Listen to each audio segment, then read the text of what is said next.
whole part of my life, I always like to let people know right off the bat. Folks wonder, and it's a fair question, how did you become homeless in the first place? Was it drugs? No. Was it alcohol? No. There's something more lethal or just as lethal as both of them. It's called life. Life happens. As a young guy of 23 years old, I had a chance to go to work for one of the top young heart surgeons in the world. We had met while we were both in the military. I was a U.S. Navy hospital corpsman. Dr. Robert Ellis had been trained by two pioneers in cardiac surgery, Dr. Denton Cooley and Dr. Michael DeBakey at Texas Children's Hospital in Houston, Texas. So for me to have a chance to go to work for and to become the protege of someone of that caliber in science and medicine was huge. I was 23 years old, single, no children, had a chance to move to San Francisco. I took the job for $7,500 a year. Dr. Ellis and I worked together for 4 years. We co-authored and published numerous articles on the preservation of myocardial high-energy phosphates, work that I'm told is still significant today. About this time, I met, fell in love with, moved in with, and had a child with this beautiful woman who had just graduated from the University of California Dental School. Becoming a parent for me was the most important, precious, and loving thing I'd ever been a part of in my life. I was one of those little boys who grew up without a father. Not just without a father, but with a stepfather who was fond of reminding me at every opportunity he got, I ain't your daddy. You ain't got no daddy. With a few other words thrown in there, trust me. I made a decision at 5 years old. I didn't know what a commitment was. I kind of knew what a promise was. I promised myself at 5 years old, when I grow up and I become a man and I have children, my children are going to know who their father is. No one's ever going to be able to treat, talk to, or terrorize my children like this. I made myself that promise at 5. So 23 years later, at 28, I became a parent. So now it was time to walk the walk. And becoming a parent for me, it wasn't just some biological extension of the bloodline. There was a whole lot of stuff that came with that. I had worked my way up to the top of the food chain at the university. I'm now making $17,500 a year. My ex had not passed her boards. She couldn't practice dentistry. I'm the breadwinner. I had to forget about science and medicine. I had a family to take care of. I went into sales. I began selling scientific equipment down in the valley, 40 miles south of San Francisco. The computer industry was in its infancy, and I started selling scientific equipment. Big guys in that business made $80,000 a year. We had this one guy, I'll never forget him. His name was Ray Moss. He made $80,000 a year, and he used to walk like he was the NBC peacock, right? Just because he made 80 grand a year. And I remember thinking, man, I want to walk like that. One day, I was at one of my accounts, San Francisco General Hospital, where there's never any place to park. I see a guy that represents the beginning of my life beginning to change. I didn't even know it. Sharpest guy I'd ever seen in my life. No flash, no BS, just sharp.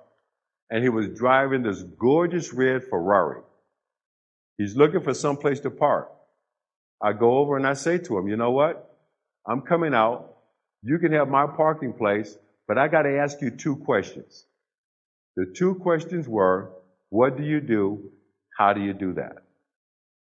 Turns out this guy was a stockbroker.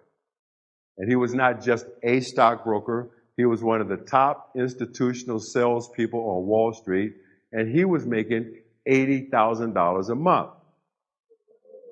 Now, I'm not the smartest guy in this room, but I'm pretty good with numbers. And I figured that out.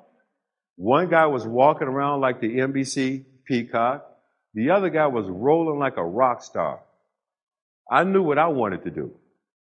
So I started spending a lot of time with this guy in his office in downtown San Francisco when I was supposed to be 40 miles away selling scientific equipment down in the valley. A couple of things happened. His firm did not offer a training program for young guys like me who wanted to be in the business. So he introduced me to friends of his who ran branch offices for companies like Merrill Lynch, Dean Witter, Payne Weber, Killer Peabody. E.F. Hutton was still in business. And I started interviewing. And I also started hearing the word no more than I ever heard in my life. No, no, no. The other thing that began to happen was I began to accumulate a serious amount of parking tickets. Double parking, illegal parking, late to feed a meter. I remember I heard a couple of other words from my ex. I think I remember them also. They were delusional and unrealistic. She had a point. Major Wall Street firms have begun to require an MBA just to get in their training program. I had never gone to college. Did not mean I wasn't smart. Didn't mean I wasn't bright. I just didn't have a college degree. I was the only applicant that could say I've co-authored and published numerous scientific articles in major scientific journals. I had a sterling recommendation from one of the top young heart surgeons in the world, but I could not get in. I interviewed for a year. And I've been asked many, many times, why do you think it took you a year just to get an opportunity to be in a training program? Was it racism? My answer is no, absolutely not. Was not racism. There's another ism called placism. Think about it. I had never gone to college, did not come from a politically connected family, had no money of my own to invest. Who's going to do business with you? That's placism. That could affect anybody in this room. But I kept coming back. And I kept coming back for one reason. My mother. I had one of those old-fashioned mothers who taught me, and I believed from the very beginning, that I could do or be anything I wanted to do or be. I believed it. I made up my mind early, my first ambition in life, I wanted to be Miles Davis. Hey, she said anything I wanted to do or be, I wanted to be Miles. I studied trumpet for 9 years. I got pretty good at it. And understand me, I did not want to be a jazz artist. I did not want to be a jazz musician. I wanted to be Miles Davis. My mama had finally heard enough of this I'm going to be Miles Davis stuff. We sat down one day and we had what I will always remember as the talk. And she explains to me, she says, baby, you know what? You're pretty good with that thing, but you can't be Miles Davis. Ain't but one, and he got that job. And when your mama put it to you like that, you got to feel that. And I had to look at the facts. I mean, look, at 18 years old, Miles Davis was in New York City playing with Charlie Parker and John Coltrane. At the same age, I was playing with some boys named Pookie and Ray Ray. You know? Hey, we were good. Cinda, we were good, but it wasn't going to happen. The point I'm trying to make is I made up my mind as a young guy, I wanted to become world class at something. I just had to find out what the something was going to be. Had to find the right venue. I remember one of the first stories I talk about in the book. I'm at home. I'm getting ready to watch a college basketball game. And the announcer is hyping this game, this March Madness, and he's talking about all the money some of these guys were going to make simply because they could run and jump and catch a ball. And I said out loud to no one, I was talking to the television, and I said, wow, one day that guy's going to make $1 million.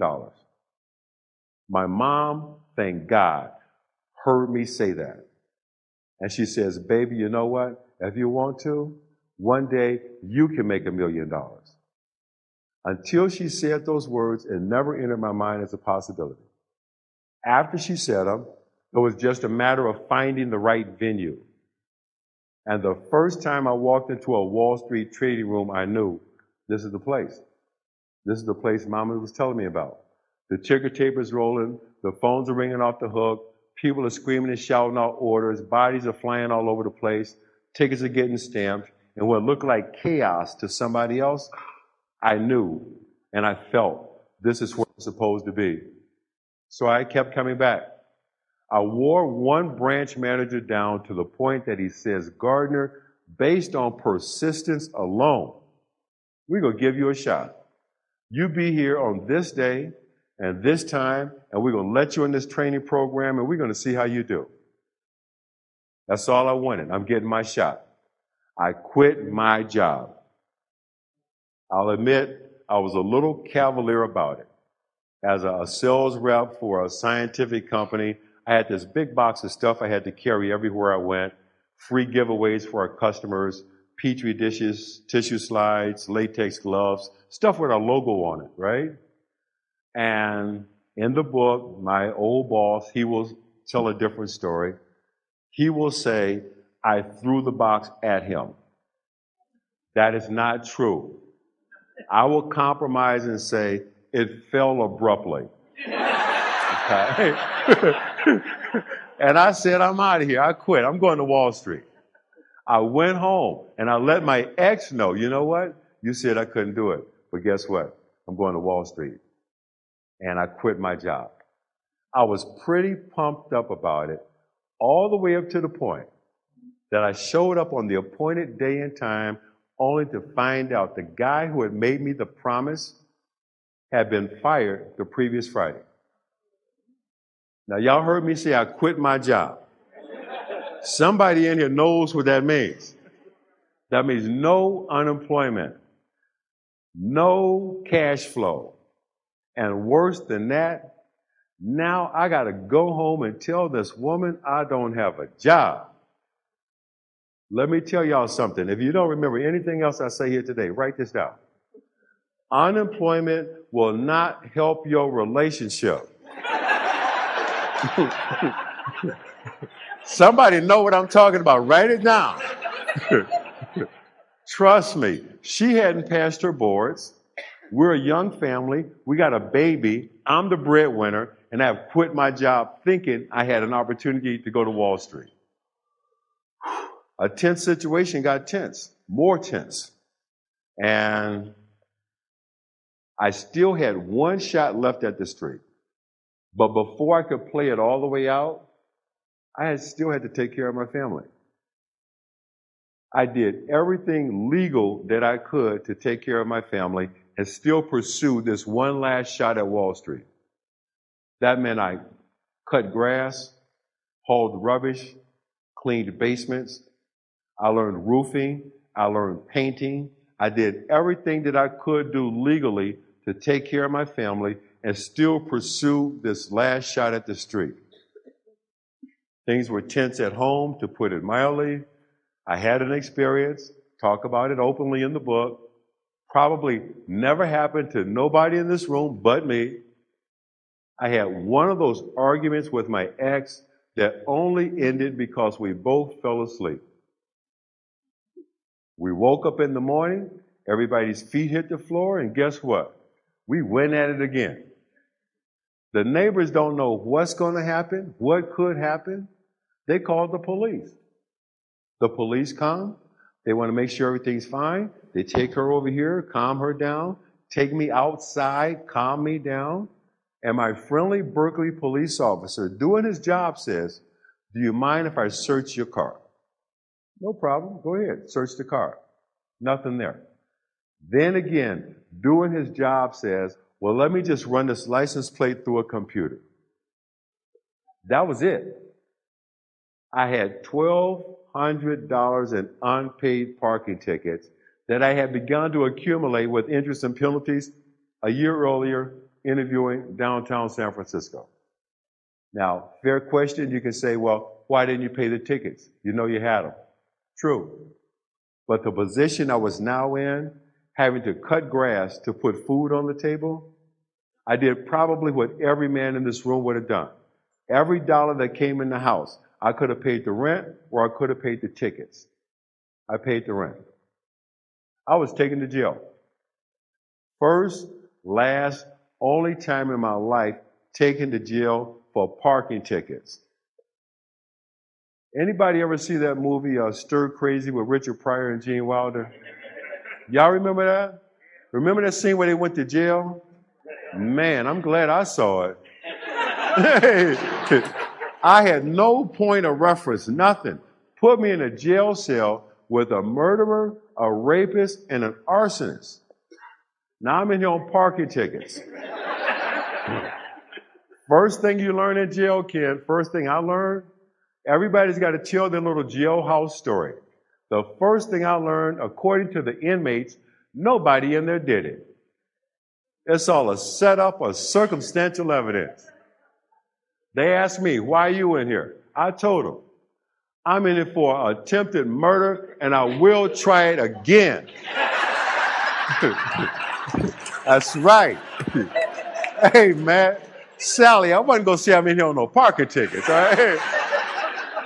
It's kind of like it's like a chain of command had to get established, okay?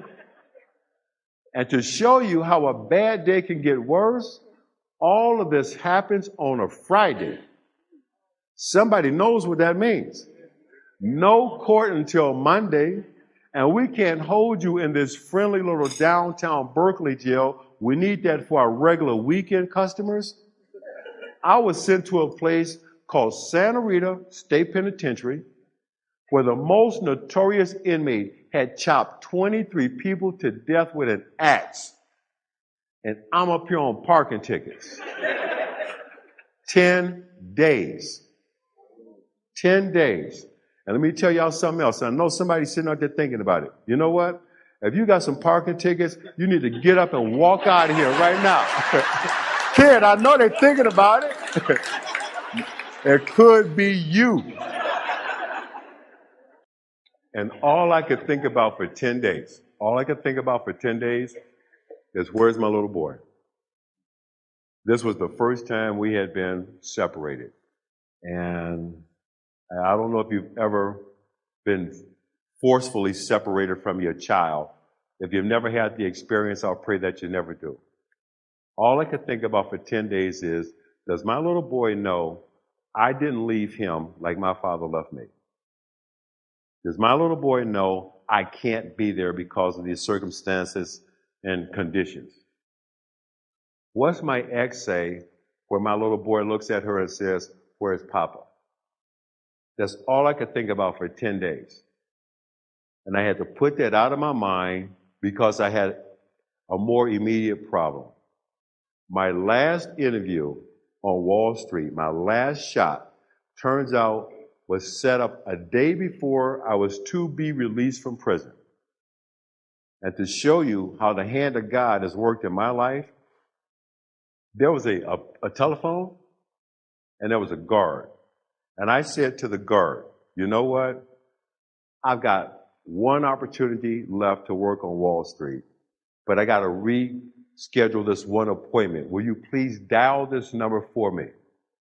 Nothing less than the hand of God would have made a prison guard go over, dial the number I asked him to dial, and hand me the handset and the cord behind the bars. And the conversation is brief and to the point.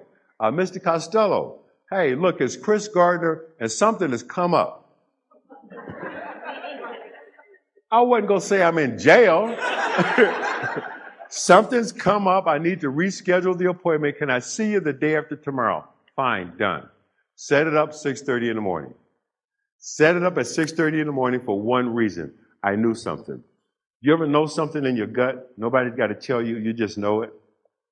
I fulfilled my obligation to the state, my 10 days. They got their $1,200 worth of my time, and they figure we're even. I went to the place we used to call home in Berkeley, California. I looked through the window, and I knew they were gone. This chick took everything but the dust. And unfortunately, most importantly, she took my little boy.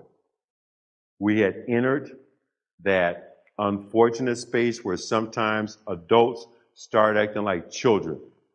And one parent feels like if the only way I can hurt you is to hit you over the head with the baby, I'm going to do it.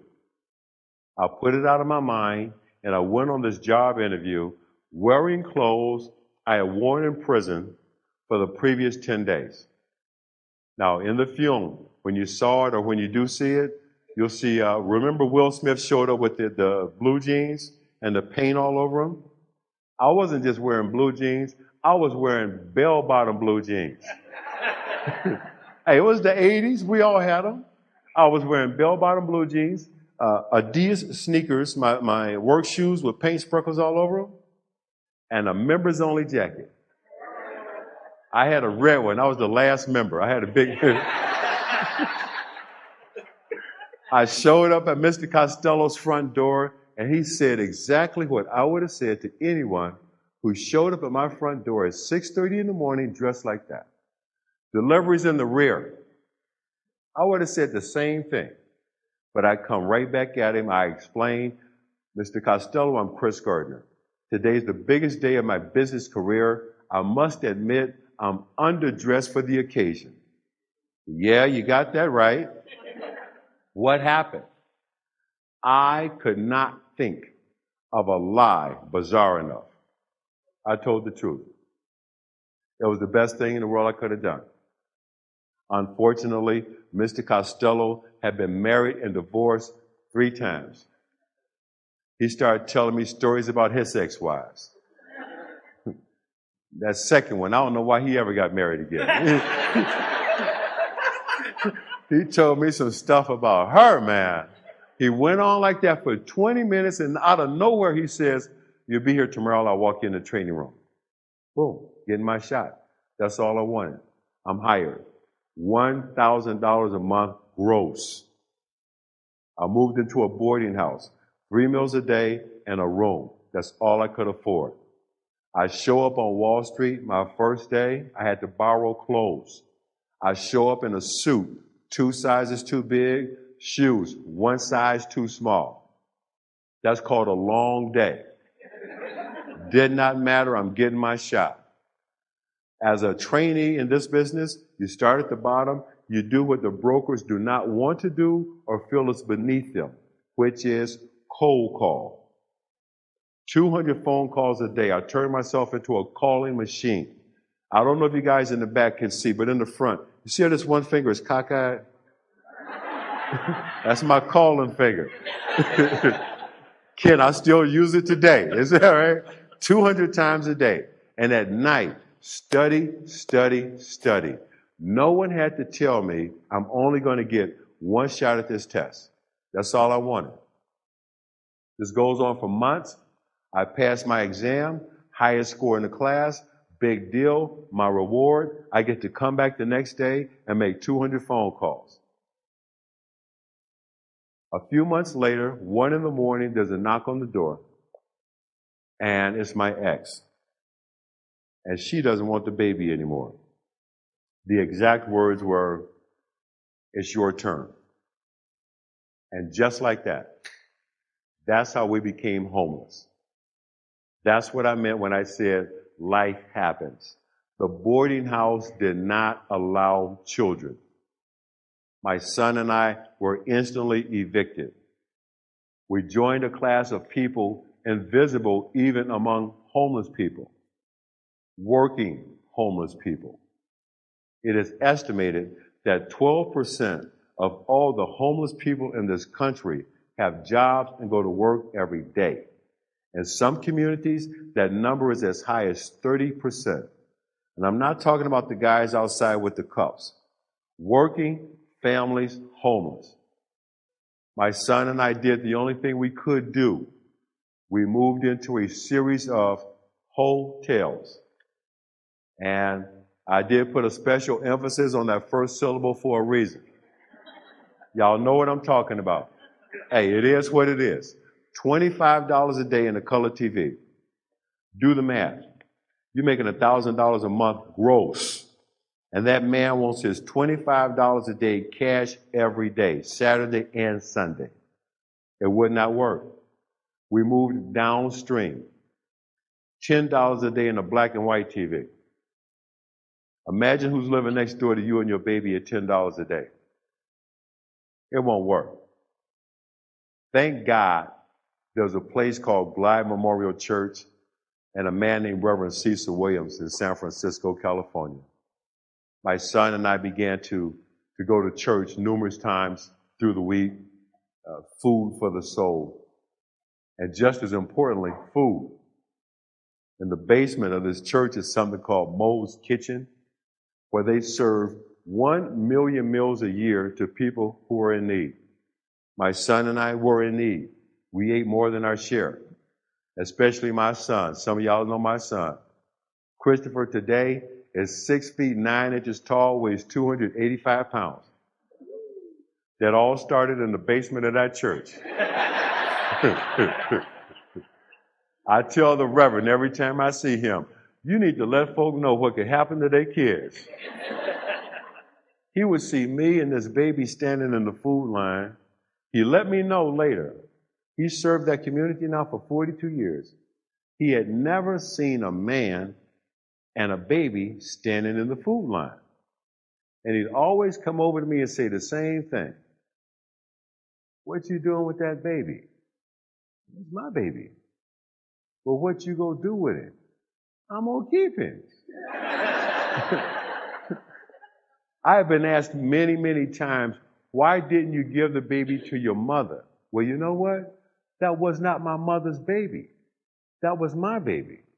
And I have promised myself at 5 years old, when I grow up, become a man, have children, my children are going to know who their father is. Again, it was time to walk the walk. It was time to walk the walk, okay? So giving my child up was never an option. The Reverend and I got to know each other. We spent some time together, and I explained to him that we're having difficulty saving money. We're homeless, but we're not hopeless. I can't save money quick enough to get some place to live. The problem was, and if you think about it, if you've got young children, your biggest expense next to your rent or your mortgage is what? Daycare. Had to learn about the food chain of daycare. You've got the au pair or the nanny that's there 24/7 with the child, a licensed, dependable daycare center.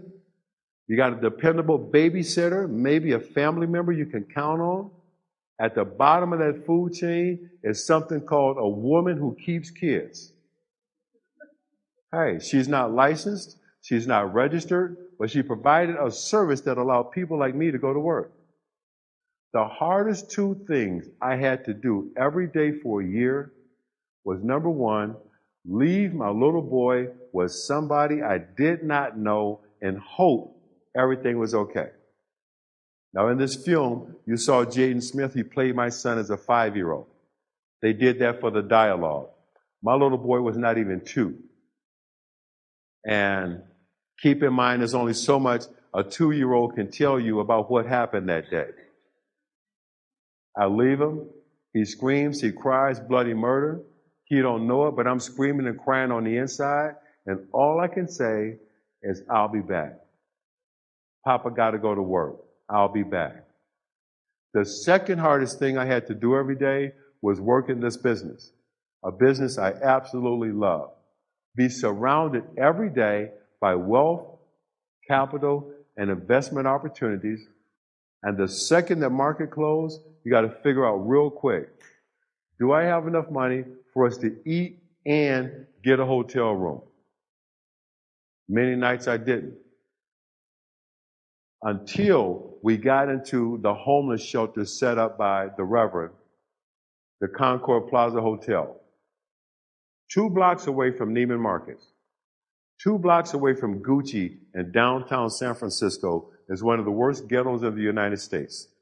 Think ghetto on steroids. Here was the deal at the Concord Plaza. You got to be out by 8 a.m.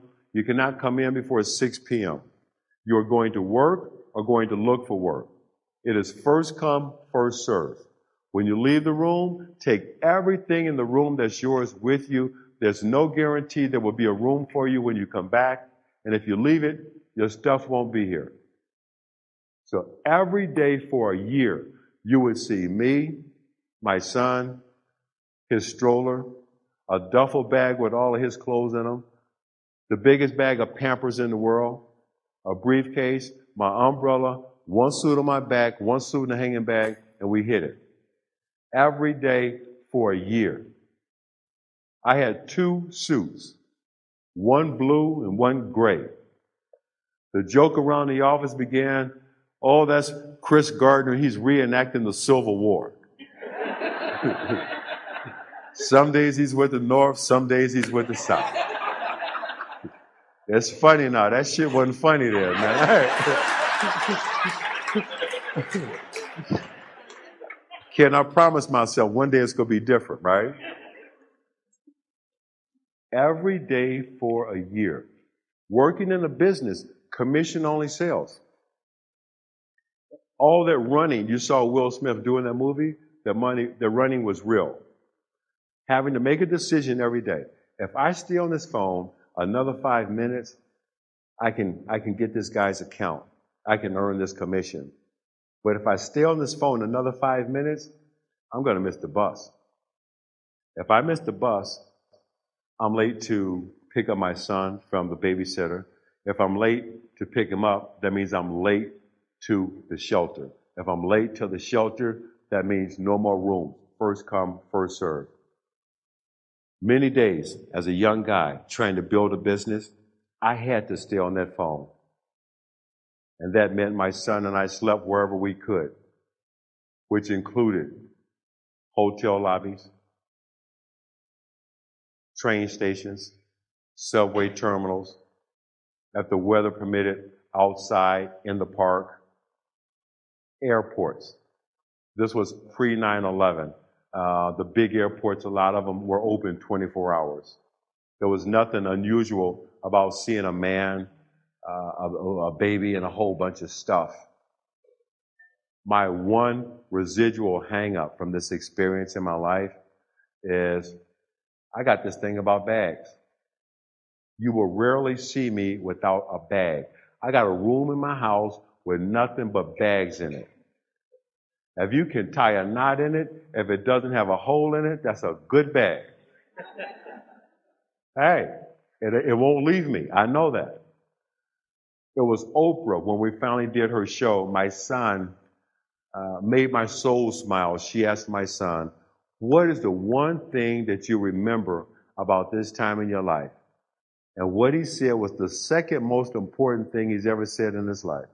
What he said was, all I remember is every time I looked up, my father was there. That's all I remember. And I got to tell you, if that's all that little boy remembers, that means I did my job. That means I broke the cycle of men who were not there for their children. So many nights, honestly, I let my little boy spend the night with friends. They had children. They loved them. But I also knew they were going to eat that night. I didn't have money to feed them. I'd sleep under my desk. Get up in the morning, freshen up as best I could, and I make the 200 phone calls every day. My son and I, too many times, too many nights, there was no place else to go. There was a bathroom in the subway station in Oakland, California. It was clean, and you could lock the door. And I had to teach my little boy how to play a game, and the game is called Shh. And that means that no matter what somebody says on the other side of that door, no matter how hard they pound on this door, we're not here. We're invisible. We lived like that for a year until I finally saved enough money for us to get someplace to live. One of my favorite chapters in the book is called Roses in the Ghetto. We happened to be out looking. Oakland, California was cheaper. We could afford it. And we saw this little house, and there was a rose bush in the front. And I never saw roses in the ghetto in my life. And I thought, wow, this is the most beautiful place in the world. Turns out there was a little old man out here sweeping a slab of concrete that he called the yard. And we started talking, and I admired his roses, and I told him we were looking for some place to live, but we were having a problem. Even after I had saved the money, people made value judgments on my son and I when I show up. Where's your wife? What happened? What did that have to do with anything? I'm employed gainfully. I've got the money. We need the space. Let us rent. People wouldn't rent to us. I started explaining all this to that little old man, and he said, son, you don't have to tell me nothing. Y'all can move in here. We moved in. That didn't take long. That didn't take long at all. All right? We spent the night. First night, we slept on the floor. And we got up in the morning, and this is one of those things that will never leave me. My little boy gets anxious, and he says, Papa, you forgot this. We had to bring our stuff. We need this. He had seen me carry everything we owned, everywhere we went for a year. And I can't tell you what it feels like to explain to your son, well, you know what, son? We got a key now. We home. We don't have to carry stuff anymore. I can't tell you what that feels like. Ain't no words for that. The only way I could explain that to you would be if I could levitate myself a good 6 to 8 inches off of this stage. That was a good day. I remember we both skipped to the train that day. And speaking of the train, something very important began to happen at this train station 2 blocks from our house. They started to open a daycare center, a place called Happyness, and they did spell it with a Y. And what made this just so incredible for us is right now, the way we're set up, I got a 4-hour commute on public transportation to get to the one place I'm comfortable leaving my little boy. But now there's a possibility I could take my son 2 blocks from my house to a place that's safe and secure and take a 4-hour commute out of my life. The problem was, they didn't take children who were not potty trained. Man, we went to potty train boot camp.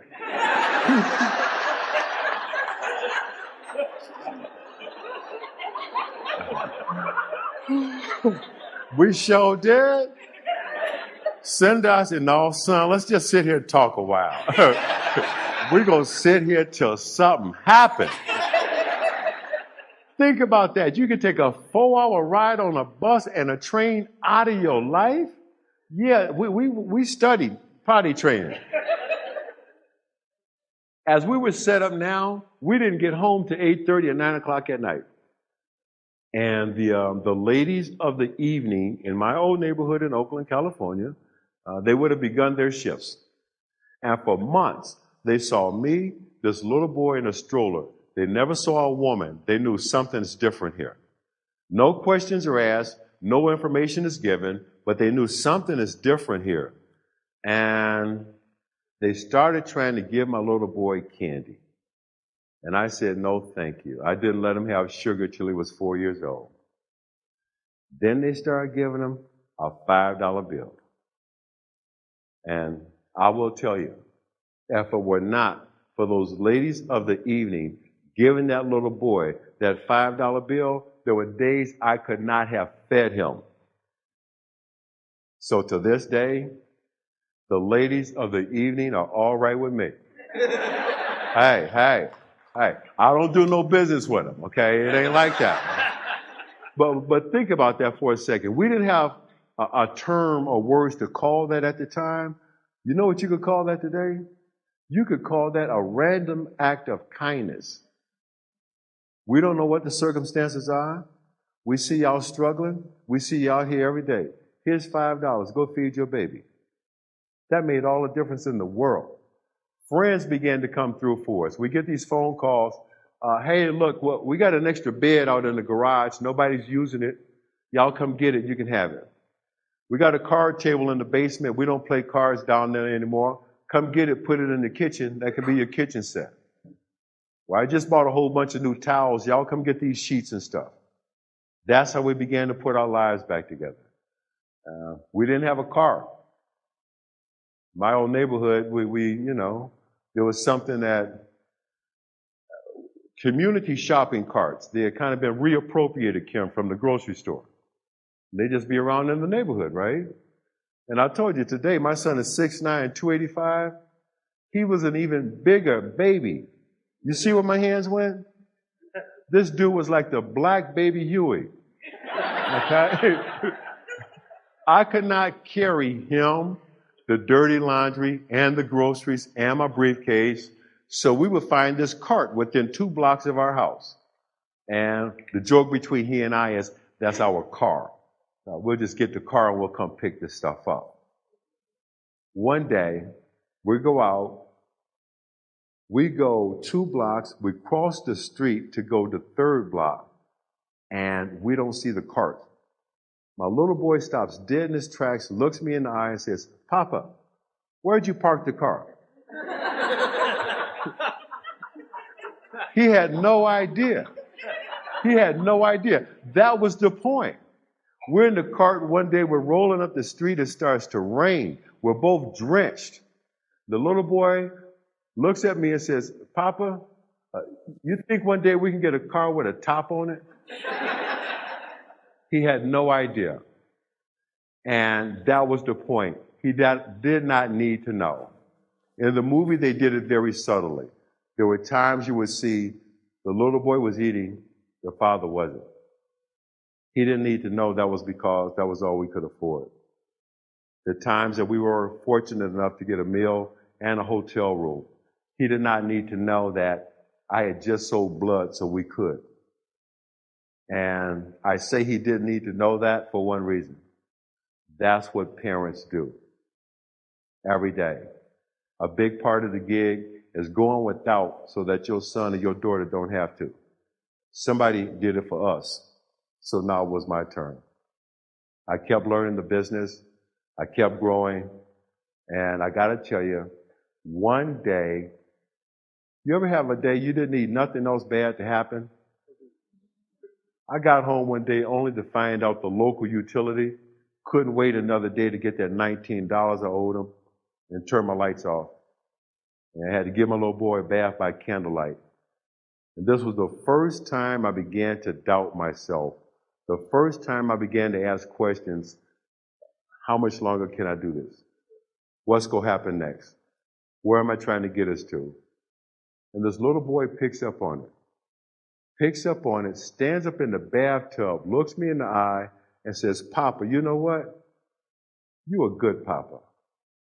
That was all I needed. Huh? That was all I needed. That's one of them things my Uncle Joe used to say, "Boy, if that don't get your fire going, your wood must be wet." Huh?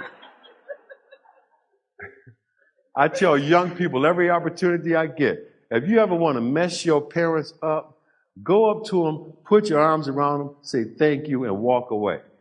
That would mess us up. Because we know something going on. Something ain't right. But I kept going forward. I kept learning this business. I got pretty good. I got blessed to find something I love. We worked in a big bullpen where you could see what everybody else is doing. And every day for a year, there was this little old man who came to see this gorgeous female broker who sat next to me. It was none of my business.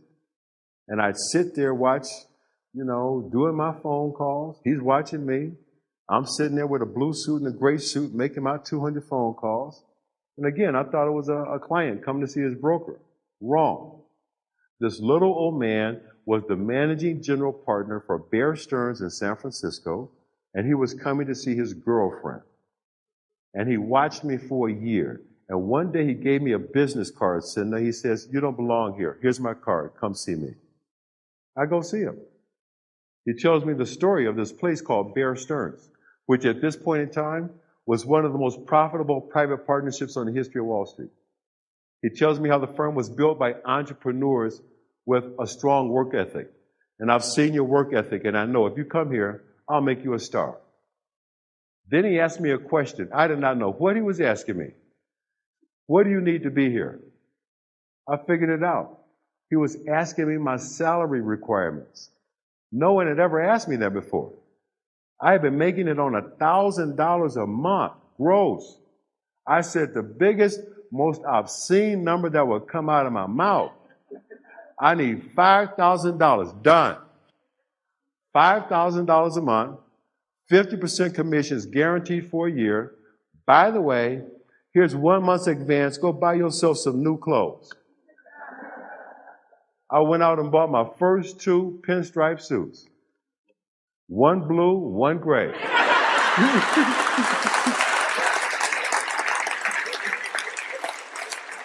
And we went to work. I went to work with some boys named Weinberg, Feinberg, and Steinberg. Used to call me Gardner Bird. First day, old man Weinberg comes over to my desk and he says, "So you want to learn this business?" I said, "Yes, sir, I want to learn this business." "Well, dress British and think Yiddish." What the hell did that mean? Hey, I didn't know, but I was going to find out. All right? First day, I get this phone call. First day from a Mr. Greenberg. And I don't know the guy, but they made it real clear to take the call. "Chris, this is Ace. And I want you to know, Bear Stearns was not built by people with MBAs. Bear Stearns was built by people with PhDs. We're glad you're here. Get to work." Click. Whoa. Who is that? Alan Ace Greenberg, Chairman, CEO, Senior Partner, Bear Stearns. What's a PhD?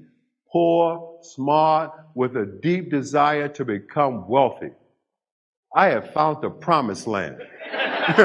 It wasn't going to get no better than this. Made sense to us. Let's call people that we know have a lot of money. Midland, Texas had more millionaires due to the price of oil than any place else in the country. Made sense to us? Let's call them up. The problem was the boys in San Francisco could not understand what the gentleman in Texas was saying. They were all saying the same thing. "I'm in the Earl Bennett." "I'm in the Earl business, Bo." Now, my folk from Louisiana, I understand all that. It's called Texas Ebonics. All right? I mean, let me talk to them. None of them had names. They were all AJ, BJ, CJ, DJ. And I hit it off with this one old boy who became not just my biggest account, but the biggest account in the office. And I have to share this with you as honestly as I can. I don't know another way to put it. Every time I get him on the phone, Ken, he would tell me every nigger joke, every Jew joke, every spick joke in the world. And then he'd turn around and say, "Well, buy me 50,000 shares of whatever you call me about, click." Do the math. 50,000 shares, 50 cents a share commission, that's $25,000. I'm going to laugh at your nigger joke for 25 grand. Hey, man. Yeah. Hey. I used to laugh like Sammy Davis Jr. I also used to call him a lot. My first year, this is how this thing went with me and him for the first year. And one day he calls me up and says, "Chris, I like to know people I do business with. I'm going to come meet you."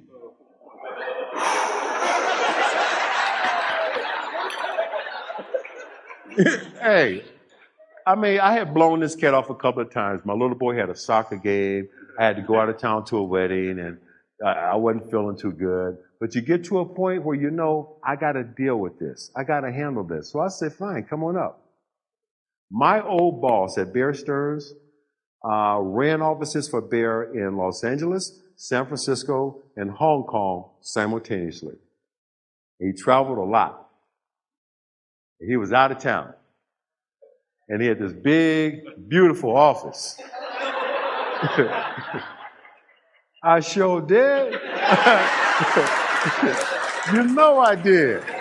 You know I did. Y'all would have done the same thing. I went over there. I took his name tag down. I put mine up.